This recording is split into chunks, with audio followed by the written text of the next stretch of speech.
Cuba Información.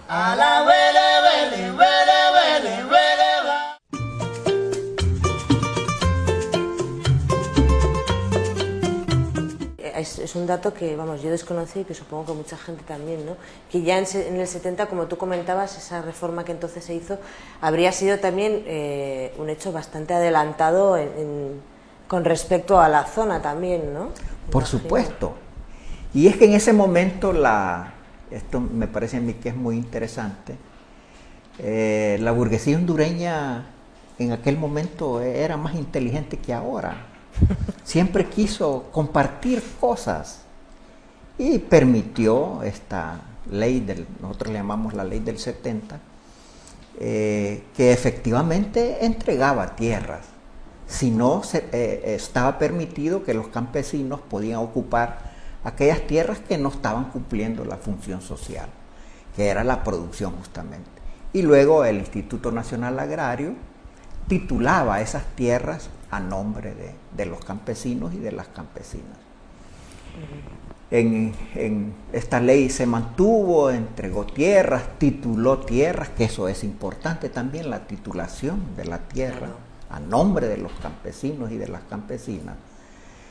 Se mantuvo hasta que llegaron todas estas negociaciones de los tratados de libre comercio, que eliminó de tajo esta reivindicación campesina y se introduce lo que ya había dicho como la ley de modernización agrícola, donde el campesino es abandonado a su propia suerte. Y los terratenientes incluso recuperaron las tierras que habían sido distribuidos en el 70, por eso se da una concentración de la propiedad, tanto que ahora un último movimiento que se está dando muy fuerte en Honduras es en un sector muy rico en tierras, que es el Aguán, le llamamos en Honduras, y ahí hay un movimiento campesino que se llama el MUCA, el Movimiento Unificado de Campesinos del Aguán, y están en una lucha contra los terratenientes, porque los terratenientes se apoderaron de manera ilegal de todas esas tierras, que incluso en el 70 se le habían entregado a los campesinos, y ha habido muertes, asesinatos, ejércitos privados de los terratenientes que están cuidando esas propiedades y que se enfrentan con los campesinos. Y ahí Manuel Zelaya, por lo menos desde la perspectiva campesina, ha tirado unas líneas bastante interesantes.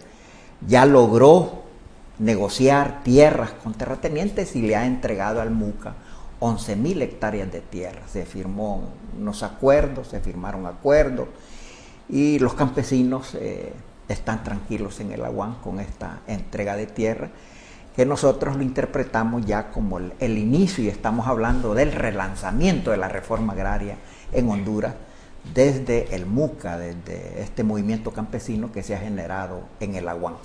Pero la demanda de tierra es nacional en todo el país, no solo en el Aguán, ¿verdad? De manera que estamos en este momento incluso elaborando una nueva propuesta de ley de reforma agraria, que la estamos discutiendo, que se está consensuando con todos los campesinos de Honduras, para tenerla como una propuesta dentro del Frente Nacional de Resistencia Popular.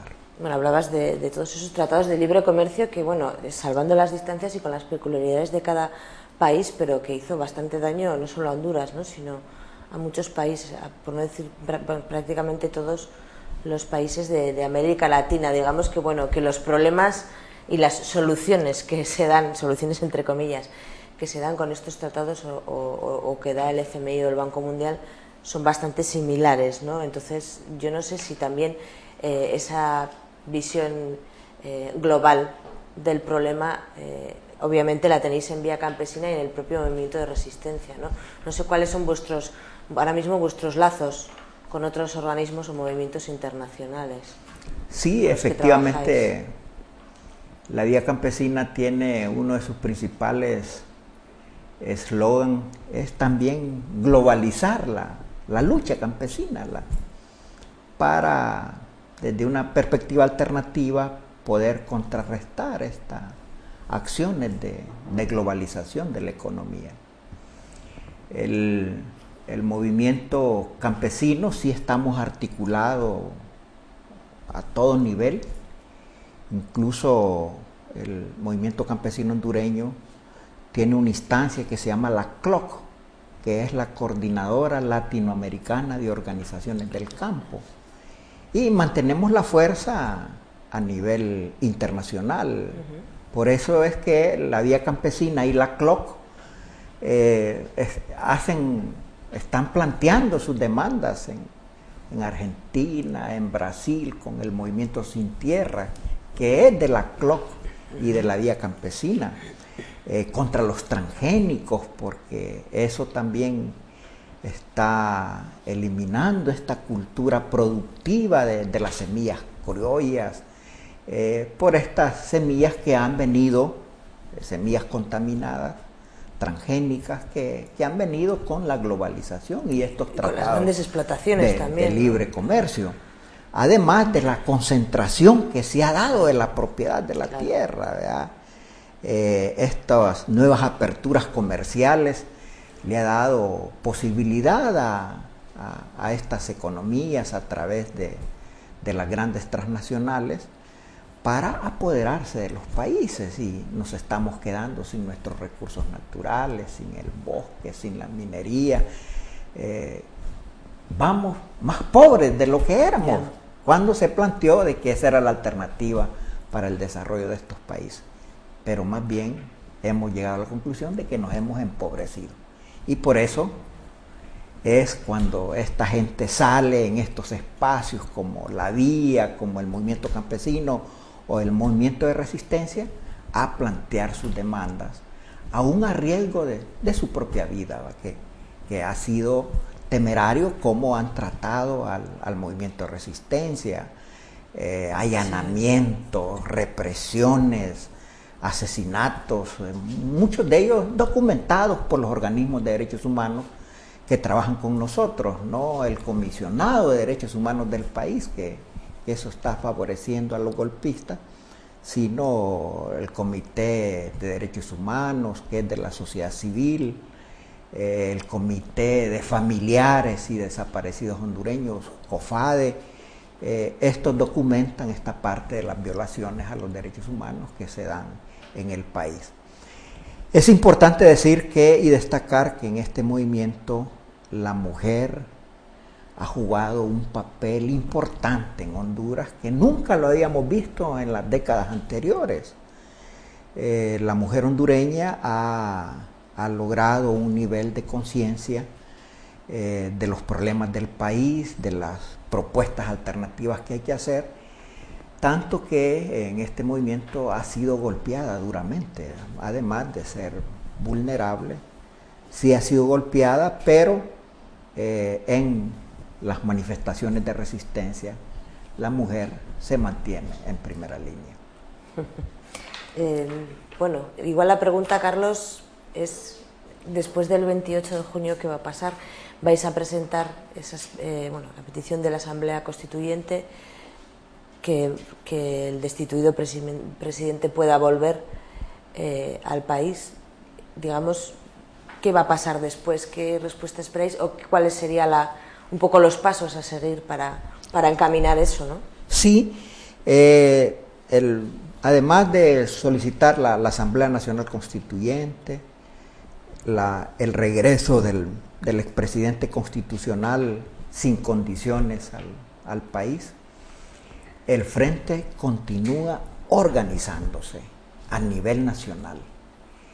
Y la idea es que en este año nosotros tengamos ya organizado el Frente Nacional como una plataforma política que va a entrar en las próximas elecciones. ¿Qué son? ¿Cuándo son las siguientes elecciones? Son 4 años, cada 4 años, 2013, 2014. En 2013, en noviembre, serían las elecciones y en enero del 2014 el cambio presidencial.